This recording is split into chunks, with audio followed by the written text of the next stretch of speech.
Легким движением руки Елена Александрова прощается со старыми обоями. Этим летом у стен ее родной школы появится новое оформление. Сейчас работники учреждения подготавливают помещение под дальнейшие работы, которые, к слову, были согласованы с администрацией муниципалитета. На ремонтные работы на торги мы заявились еще в мае. В первый тур вышло 4 компании, а по итогам первого тура во второй уже 2 компании. И вот из 2 одна компания выиграла работы в нашей школе.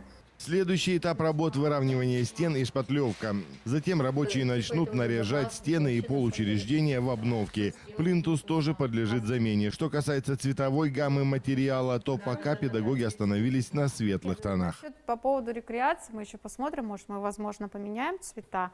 Линолеум, он будет, конечно, один. Пока во второй школе полным ходом идут внутренние работы, в четвертой начались внешние. Однако здесь в процесс ремонта вмешалась небесная канцелярия. Из-за частых дождей подрядчики не могут обновить фасад учреждения, ведь это напрямую влияет на качество. Кроме того, зданию нужно укрепить фундамент. В этом году самый главный ремонт, к которому мы шли уже, можно сказать, несколько лет, это ремонт отмостков и цоколя нашей школы.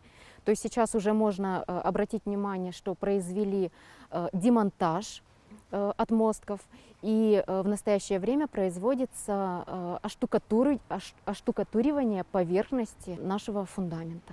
Отмечу, что в этом учреждении подобные работы производились только при строительстве здания, а это практически 15 лет назад. В этот раз облицовку укрепят надежными проверенными панелями криплат. Они не будут подтекать и прослужат дольше. Если во второй и четвертой речь идет о красоте и тепле, то в первой школе позаботились о безопасности. Здесь установят новую пожарную систему. По предварительным данным, демонтаж и установка начнутся уже в начале следующего месяца. Константин Цыганенко, Дарья Пак, Михаил Адвахов. Специально для новостей.